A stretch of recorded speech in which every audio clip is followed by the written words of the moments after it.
पहलगाम आतंकवादी हमले के जिम्मेदार पाकिस्तान को भारत कहीं ना कहीं छोड़ने वाला तो है ही नहीं। भारत चारों ओर से पाकिस्तान को घेरने में जुट चुका है।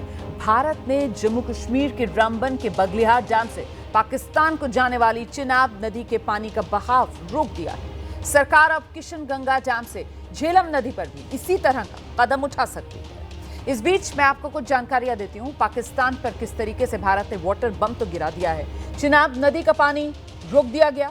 जो सलाल डैम है उसके गेट फिलहाल बंद कर दिए गए हैं और इतना ही नहीं, आने वाले समय में किशनगंगा बांध भी बंद करने की तैयारी में भारत। तो देखिए किस तरीके से ये जो वाटर बम है पाकिस्तान पर भारत का जाकर गिरा है।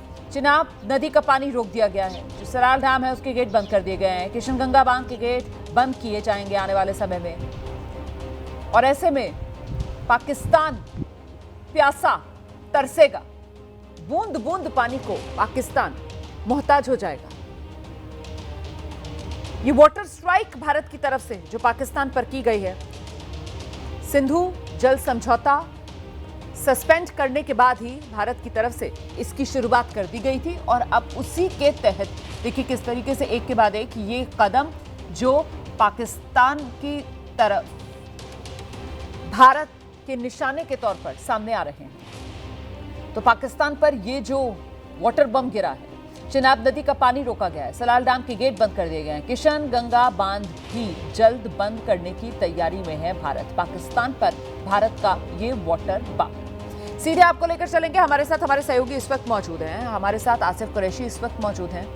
इसके अलावा आप देख सकते हैं बिलाल हमारे साथ मौजूद हैं और साथ ही नीरज राजपूत भी इस समय हमारे साथ जुड़ गए हैं। लेकिन सबसे पहले आसिफ का रुख करते हैं। आसिफ, सिंधु जल समझौता भारत सस्पेंड करेगा, कुछ हासिल नहीं कर पाएगा, इस तरीके की बातें करने वाले बहुत से लोग थे। लेकिन अब भारत सिंधु जल समझौता सस्पेंड करने के बाद क्या कुछ कर सकता है? कैसे पाकिस्तान को बूंद बूंद पानी के लिए मोहताज कर सकता है? उसी की ये शुरुआत होती हुई नजर आ रही है। आसिफ कुरैशी।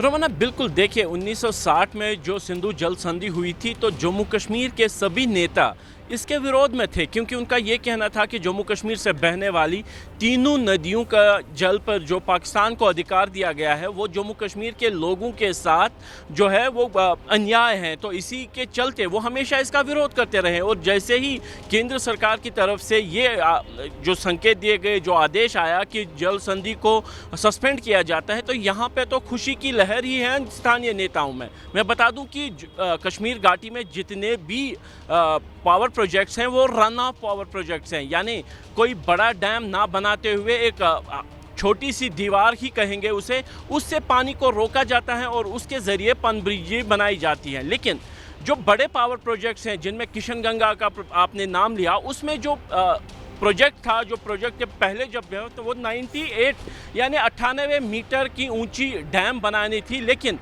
सिंधु जल संधि के चलते उसको कम करके सिर्फ 37 मीटर का कर दिया गया था। यानी कहीं ना कहीं 1/3 जो है डैम की हाइट कम करनी पड़ी थी सिंधु जल संधि के चलते। तो इसीलिए जब जल संधि नहीं रही तो डैम की हाइट बढ़ाई जा सकती है और जहां 450 मेगावाट का पावर प्रोजेक्ट है वहां वो 1300 से लेकर 1700 मेगावाट पावर प्रोजेक्ट बन सकता है। ऐसी संभावना यहाँ पे है।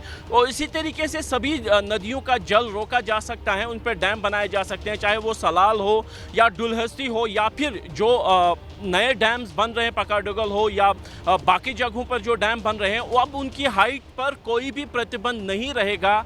बड़े डैम बनाए जा सकते हैं और पानी को डाइवर्ट किया जा सकता है, क्योंकि सिंधु जल संधि नहीं है। यानी कहीं ना कहीं उसका सीधा का सीधा प्रभाव पानी का बहाव जो पाकिस्तान की तरफ जाता है उस पर पड़ेगा।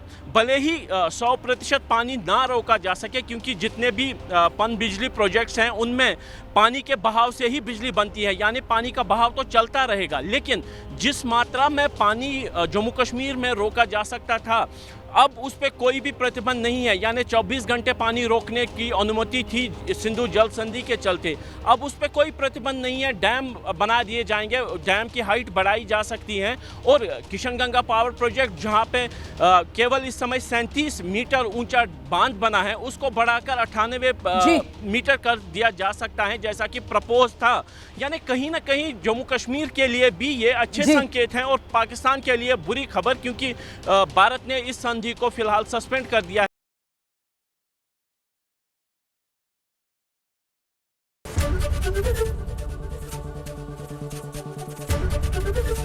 एबीपी गंगा, खबर आपकी, जुबान आपकी।